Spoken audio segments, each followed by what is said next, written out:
Break के बाद स्वागत है आपका। आप देख रहे हैं फटाफट शेयर्स और ये सेगमेंट है वीआईपी शेयर, जहां पे हम वैल्यू पे फंडामेंटल बेसिस पे एक वैल्यू पिक देते हैं। तो आज हमारे साथ शामिल है राजेश अग्रवाल जी।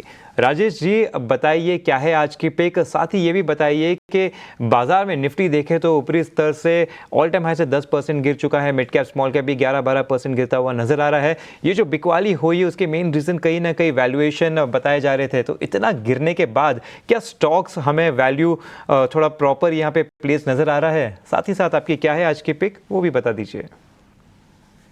गुड आफ्टरनून प्रशांत जी, धन्यवाद मुझे बुलाने के लिए। आपने सही कहा कि निफ्टी ऊपर के लेवल से अगर आप देखेंगे तो 10% के आसपास गिर चुका है। वैल्यूएशन अपनी जगह तो थे ही। दूसरे अगर आप देखो तो चाइना में स्टिमुलस आया, कई सेंट्रल बैंकर्स ने विश्व भर में रेट कट्स किए, जबकि हमारे यहाँ इन्फ्लेशन का जो आंकड़ा आया है उससे ये अब दिखने लगा है कि बहुत जल्दी में तो रेट कट होने वाली नहीं है। कई ऐसे स्टॉक चलने लगे थे जिसके कोई फंडामेंटल्स ही नहीं थे, और लगातार आप देखो तो कई 3-4 वर्षों से लगातार तेजी चल रही है, अगर छोटी मोटी कोई गिरावट को बात दे दो तो। फंडामेंटल्स अपनी जगह है, लेकिन वैल्यूएशन बहुत स्ट्रेच हो गए थे। एफआई की लगातार बिकवाली चल रही है, क्योंकि वो दूसरे इमर्जिंग मार्केट में कह लीजिए या दूसरे एसेट क्लास जैसे कि बिटकॉइन वगैरह में शिफ्ट कर रहे हैं, इस वजह से ये चल रही है। लेकिन मुझे ये लगता है कि लॉन्ग टर्म स्टोरी इंटैक्ट है भारत की। ऐसा कुछ नहीं है कि जो स्ट्रक्चरल चेंजेस आए हो आ गए हैं वो जिसके कारण से ये बिकवाली हुई हो।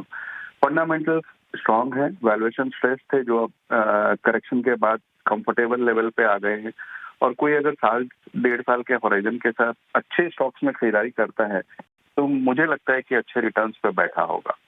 अब जहां तक वीआईपी की बात है, आज की वीआईपी स्टॉक की, तो मैं समझता हूँ एचडीएफसी बैंक के साथ जाना चाहिए। फंडामेंटली बहुत स्ट्रांग है, वैल्यूएशन अच्छे हैं, जो कि दो मेन मुद्दा है इस वक्त का।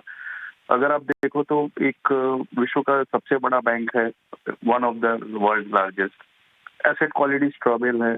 सेकेंड क्वार्टर में अगर आप देखेंगे तो डिपॉजिट ग्रोथ बहुत स्ट्रांग आई थी, कोर फी इनकम 17% के आसपास बढ़ गई थी, और बैंक का जो फोकस है अभी भी रिटेल डिपॉजिट मोबिलाइजेशन की ओर है। सीडी रेशियो बहुत फास्ट पेस से बढ़ा और 85-80% के लेवल तक आ जाने की उनकी उम्मीद है अगले 2 साल में। इन सब चीजों के बीच में अगर आप देखेंगे तो एचडीएफसी फाइनेंशियल सर्विस, जो कि उनकी सब्सिडियरी है, उसका वो एफएस उन्होंने अनाउंस कर रखा है। दूसरी सब्सिडियरीज वो लाइफ, वो एएमसी हो, एर्गो, सभी अच्छी खासी चल रही है।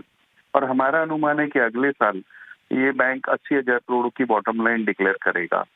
रिस्क मैनेजमेंट बहुत अच्छा है, क्रेडिट अंडर रेटिंग बहुत अच्छी है, और मुझे लगता है 1-2 क्वार्टर के रिजल्ट्स के इम्पैक्ट को नजरअंदाज करके इसमें थोड़ी लंबी अवधि की स्ट्रेटेजी बनाई जाए, और कम से कम 1.5 साल का अगर नजरिया हो तो मेरे हिसाब से 1900 के टारगेट आ सकते हैं। लंबी अवधि में और भी बड़े टारगेट आ सकते हैं, बट फिलहाल साल भर के लिए 1900 के टारगेट लेके इसमें खरीदारी करें। बिल्कुल, तो यह है वीआईपी पिक राजेश जी की तरफ से एचडीएफसी बैंक पर। लेकिन रुक करते हैं हमारे अगले सेगमेंट मुनाफे का ऑप्शन की तरफ।